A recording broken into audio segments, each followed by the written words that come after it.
आज या ठिकाणी शहापूर तालुक्यातील सर्व पत्रकारांच्या वतीनं सामाजिक कार्यकर्ते सोनम वांगचूक हे गेली 28 जून पासून दिल्ली येथील जंतर मंतरवर उपोषण करत आहेत।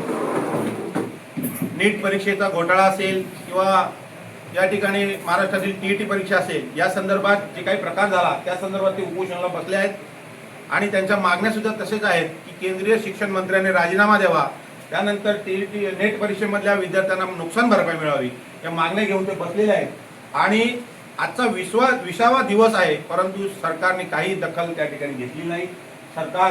केंद्र सरकार लक्ष देत नाही आणि म्हणूनच ही गोष्ट निंदनीय आहे। या संदर्भात काल पंचायत समितीच्या आवारात सगळे पत्रकार उपस्थित होते, त्यामध्ये आदरणीय तिवरे साहेब होते, त्यानंतर दीपकजी चंदे होते, गडगे साहेब होते, सगळे आपले पत्रकार होते, केदार साहेब होते। त्यांनी ठरवलं की आपण सोनम वांगचूक साहेब यांच्या उपोषणाला पाठिंबा देण्यासाठी तहसीलदारांना उद्या निवेदन देऊया आणि त्या अनुषंगानं तालुक्यातील सर्व पत्रकारांना या ठिकाणी सांगून आज या ठिकाणी तालुक्यातील पत्रकार उपस्थित झालेले आहेत आणि सर्वांच्या वतीनं या ठिकाणी हे उपोषणाला पाठिंबा देण्यासाठी हे निवेदन आपण देणार आहोत। तत्पूर्वी या ठिकाणी आपले ज्येष्ठ पत्रकार आदरणीय काशीनाथजी तिवरे साहेब यांना विनंती करतो की आपण या संदर्भात आपण जो आज पाठिंबा देत आहोत सामाजिक कार्यकर्ते सोनम वांगचूक यांना, तर पत्रकारांच्या वतीनं हा जो पाठिंबा आपण देत आहोत त्या संदर्भाचं मार्गदर्शन किंवा या संदर्भातली माहिती आपण या ठिकाणी द्या। सरकारची संवेदना संपली आहे, लोकशाही धोक्यात आहे, व्यवस्था इतकी मुजोर झाले की कायदा हातात घ्यायला गेला की तुम्ही शासन करणार, आम्ही आता शस्त्र घेतलं तर तुम्ही शासन करणार। सामान्य माणसावर अन्याय होतो, लाखो लोक परेशान आहेत आणि अशा वेळेला सरकारच्या विरोधात बोलायचं म्हटलं तर गुन्हे दाखल होतात, चौकशा लागतात, सगळ्या यंत्रणा सरकारच्या ताब्यात आहेत, पोलिसांपासून ईडी सीबीआय पर्यंत सगळ्या यंत्रणा सरकार दाबवते आणि सामान्य माणसाच्या मागण्या दाबल्या जातात। म्हणून एखादा माणूस सामान्य माणसाकडे काय आहे, विरोधक पक्षाकडे काय आहे, तर त्या सरकारच्या विरोधात संविधानिक पद्धतीने आंदोलन करतो। संविधानिक पद्धतीने आंदोलन करणं, मोर्चा काढणे हा आमचा हक्क आहे, उपोषण करणं हा जनतेचा हक्क आहे। आणि अशा पद्धतीने एखादा समाजसेवक ज्या वेळेला उपोषण करतो तोही काही त्याच्या वैयक्तिक मागणीसाठी नाही, तो उपोषण करतो तमाम देशभरातील युवकांसाठी, तो उपोषण करतो ज्यांनी मेहनत केले, अभ्यास केला, प्रचंड मेहनत करतायत, स्वप्न पाहिलेत, त्या विद्यार्थ्यांसाठी तो उपोषण करतोय। आणि ते पेपर जर वारंवार फुटत असतील तर सरकारचा आपण निषेध केला पाहिजे। एकदा फुटले, दोनदा फुटले, सतत पेपर फुटी म्हणजे आम्हाला प्रश्न पडलाय का हे नेमकं चाललंय काय। आज आता इतकं मोठं देशातलं प्रकरण गाजत असताना पुन्हा महाराष्ट्रात सीईटीचा पेपर फुटतो आणि विशेष म्हणजे त्याच्यामध्ये सत्ताधारी भाजपाचे लोक निघतात।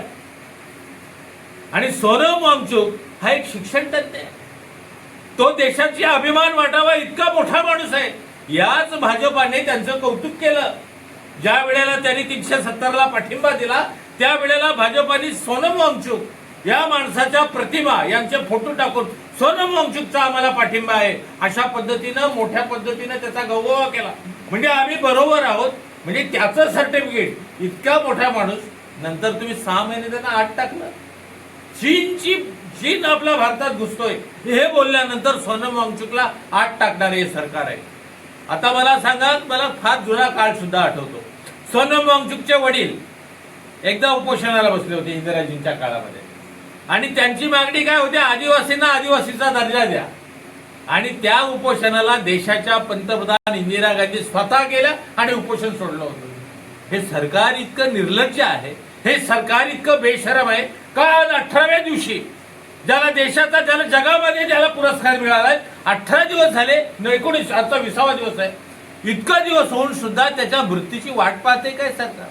कुणासाठी लढतोय सोनम वांगचूक? ज्यांना लोकशाहीची कदर आहे, ज्यांना वाटतंय संविधान टिकलं पाहिजे, ज्यांना वाटतं ही देशाची व्यवस्था टिकली पाहिजे, ज्यांना वाटतं आमच्या मुलांना न्याय मिळाला पाहिजे, त्यांच्या गुणवत्तेनुसार त्यांना प्रवेश मिळाला पाहिजे, त्यांची लायकी असून आज असंख्य मुलं जर वंचित असतील तर घटनात्मक आज हा जो प्रकार आहे तो त्यांचा हक्क आहे। आणि इतकं मुजोर सरकार, म्हणजे तुम्ही बघितलं असतील त्या मुली उपोषण आंदोलन करत होत्या, त्यांना तुडवलं गेलं। आज देशामध्ये आम्ही आंदोलन करायचं नाही, आज देशामध्ये आम्ही न्याय मागायचा नाही, आम्ही जर तुमच्या विरोधात गेलो तर तुम्ही आमच्या गुन्हे दाखल करणार, अशी व्यवस्था असताना सोनम वांगचुक सारखा एक मोठा माणूस, ज्याला देशातच नव्हे तर जगामध्ये जो वंदनीय आहे, अशा पद्धतीची ज्याच्याबद्दलची भूमिका आहे, तो बसला असला उपोषणाला बसतो. हजारे बसल्यानंतर 5व्या दिवशी गेले हजारे साहेब, आमच्या हजारे, हा अण्णा हजारे, तर ते 5व्या दिवशी उपोषण त्यांचं सोडवायला विलासराव गेले होते. पण हे सरकार इतकं पद्धतीने मुजोर झालंय. आम्हाला सोनम वांगचुक हवे आहेत, त्यांचं उपोषण सरकारनं तुटलं पाहिजे, सोडलं पाहिजे. त्यांच्या ज्या मागण्या आहेत त्या रास्त मागण्या आहेत. किती मुलं मेहनत करतात, लाखो मुलांच्या भवितव्याचा प्रश्न आहे. देशाच्या ही व्यवस्था, शिक्षण व्यवस्था तुम्ही बर्बाद करणार आहात का? अशा पद्धतीने जर सरकार मुजोरपणे वागत असेल तर सरकारचा आपण धिक्कार करतोय. आणि हे पत्रकार, तमाम पत्रकार, खरं म्हणजे जनतेने आता रस्त्यावर उतरायला पाहिजे. तुमच्यासाठी ते बसलेत, तर त्या सोनम वांगचुक साहेबांना आम्ही चांगलं आरोग्य मिळावं, त्यांना अजूनही उपोषण, त्यांच्यामध्ये जिद्द आहे, त्यांची तब्येत ढासळली, जीवाला त्यांच्या धोका आहे, तरी सुद्धा ते उपोषण मागे घेत नाहीयेत.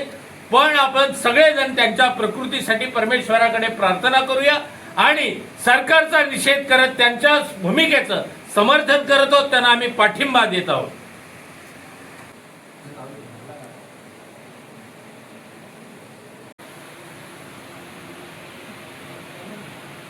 हे